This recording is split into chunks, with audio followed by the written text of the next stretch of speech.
নমস্কার, আমি দেবজ্যোতি। আমার নতুন পর্বে আপনাদের স্বাগত জানাই। নির্বাচনে বিজেপির চূড়ান্ত পরাজয়ের পর আগামীকাল সল্টলেকে তাদের যে অফিস আছে সেখানে হারের মূল্যায়ন করা হবে, অর্থাৎ হারের ময়নাতদন্ত করা হবে। যেমন মৃত ব্যক্তির ময়নাতদন্ত করা হয়, কী কারণে তার মৃত্যু হয়েছে, তেমনি কিন্তু বিজেপির পক্ষ থেকে ময়নাতদন্ত হবে। সেখানে কেন্দ্রীয় নেতৃত্বরা উপস্থিত থাকবেন, এ রাজ্যের যারা দায়িত্বে রয়েছেন উপস্থিত থাকবেন। সুকান্ত মজুমদার রাজ্য সভাপতি থাকবেন, অমিতাভ চক্রবর্তী থাকবেন, দিলীপ ঘোষ। দিলীপ ঘোষের সঙ্গে এই মুহূর্তে সাংগঠনিক কোনো যোগ না থাকলেও তাকে কিন্তু এই বৈঠকে ডাকা হয়েছে বিরোধী দলনেতা শুভেন্দু অধিকারীকে। সংগঠন সম্পাদককেও যেমন ডাকা হয়েছে, তেমনি বেশ কয়েকজন গুরুত্বপূর্ণ নেতৃত্ব উপস্থিত থাকবেন।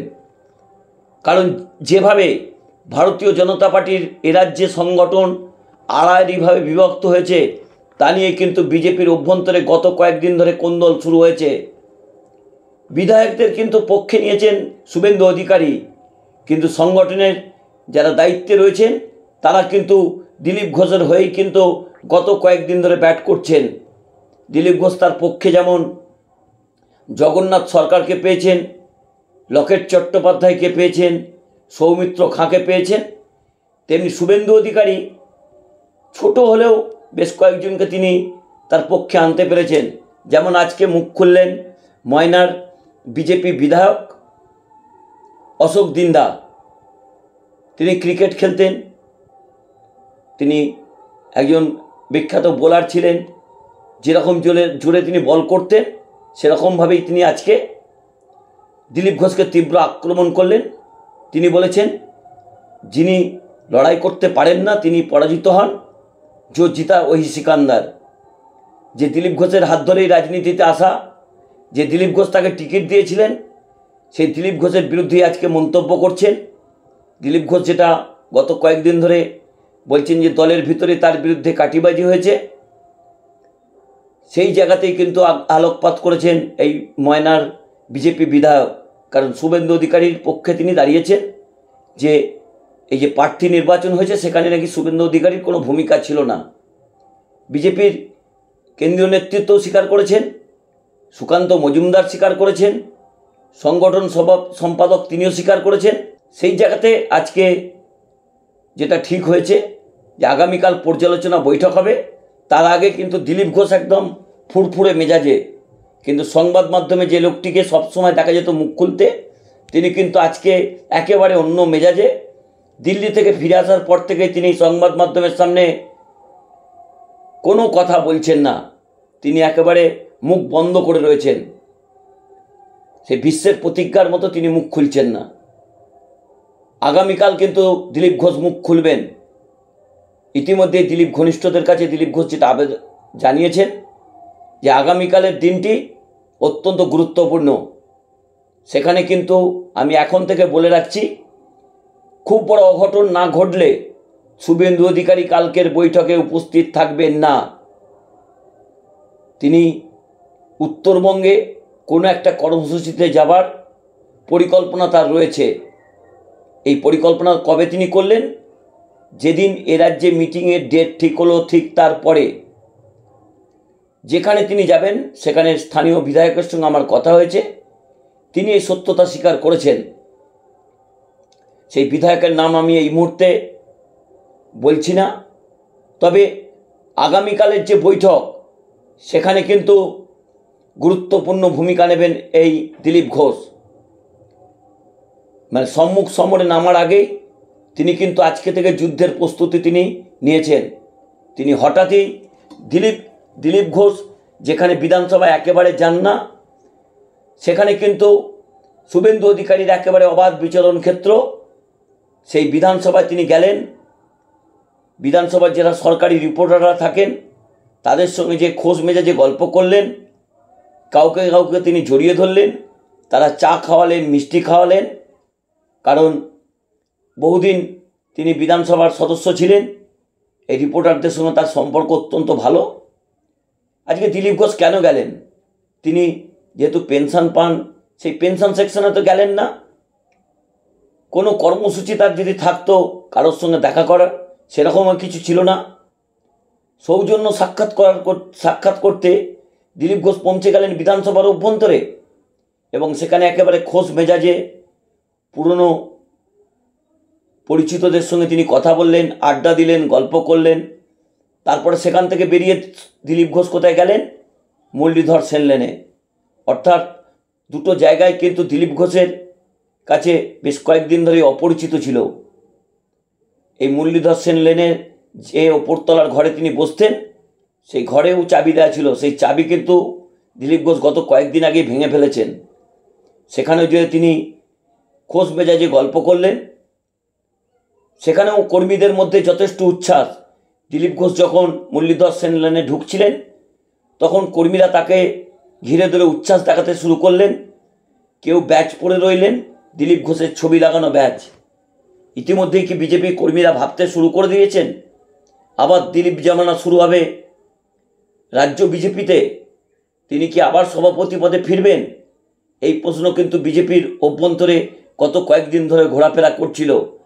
আজকে যেভাবে দিলীপ ঘোষকে দেখে উচ্ছ্বাসে ফেটে পড়ল বিজেপি কর্মীরা, তাতে কিন্তু বেশ জল্পনা ছড়িয়েছে।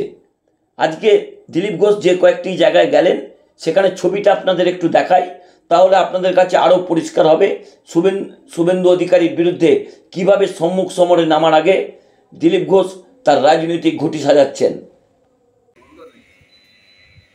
চেনা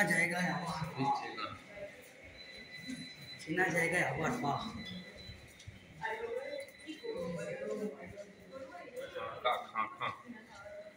চলে গেছে অফিসে।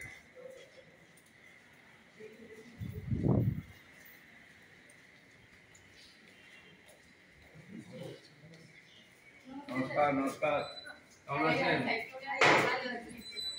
বাড়ি যাওয়ার প্রস্তুতি হয়ে গেছে। নমস্কার।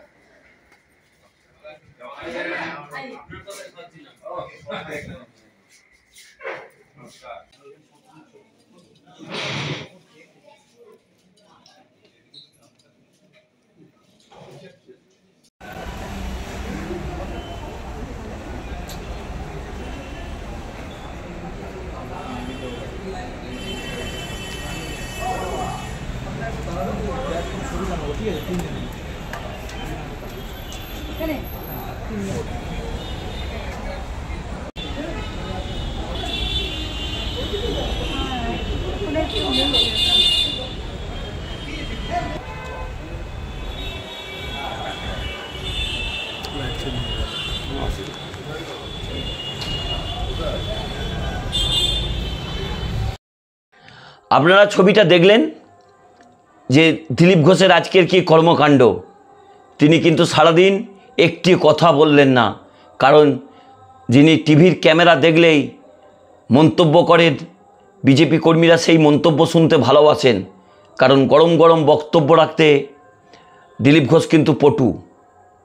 এই বিজেপি এ রাজ্যে প্রতিষ্ঠা কিন্তু এই দিলীপ ঘোষের হাত ধরেই। তিনি সভাপতি হবার পরেই বিজেপির আসন সংখ্যা এ রাজ্যে বেড়েছে। তার রাজত্বকালে 3 জন বিধায়ক প্রথম নির্বাচিত হয়েছিলেন। তারপরে 19-এর লোকসভা নির্বাচন, সেখানে 18 জন সাংসদকে তিনি নির্বাচিত করেছিলেন। তিনি নিজে মেদিনীপুর থেকে নির্বাচিত হয়েছিলেন।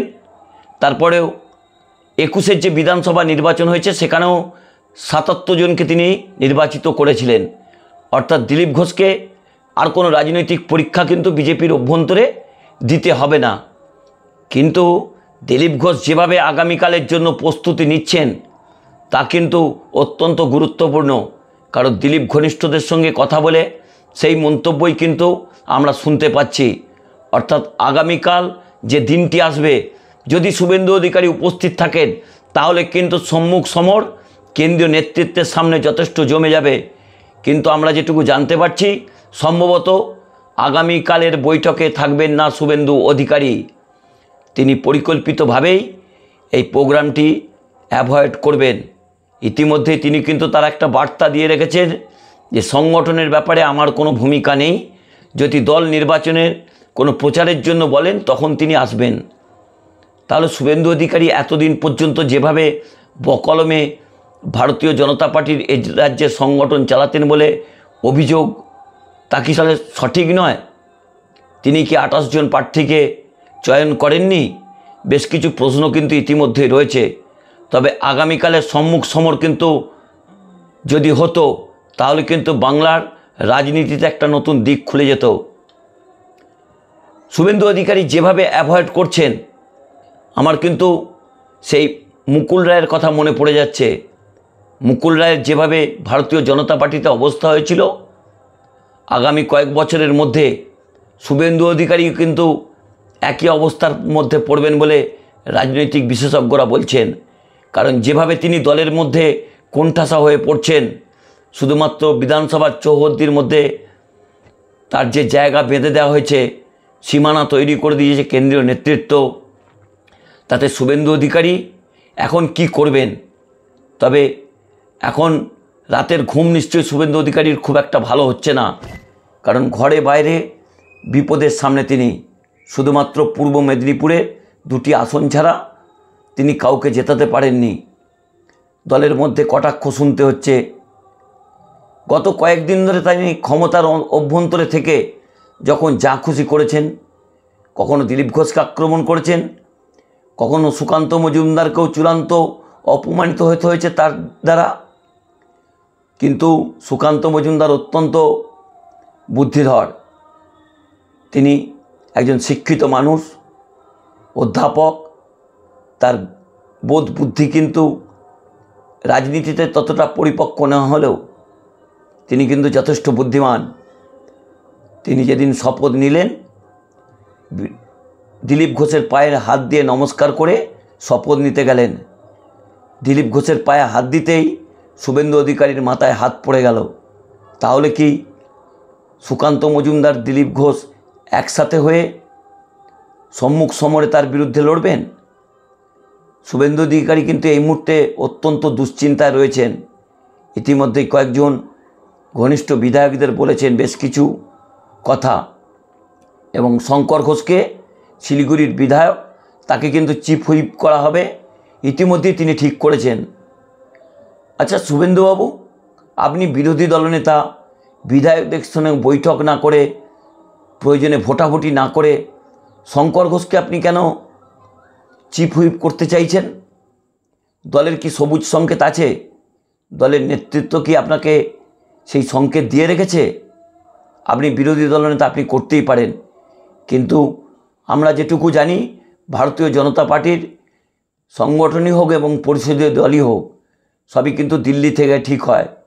আপনার ক্ষেত্রে কেন আলাদা করে হচ্ছে তা কিন্তু বিজেপি নেতৃত্ব বুঝতে পারছেন না। দিলীপ ঘোষ ইতিমধ্যেই প্রশ্ন করতে শুরু করেছেন যে যখন যা খুশি করেছেন, এবার কিন্তু খেলা হবে।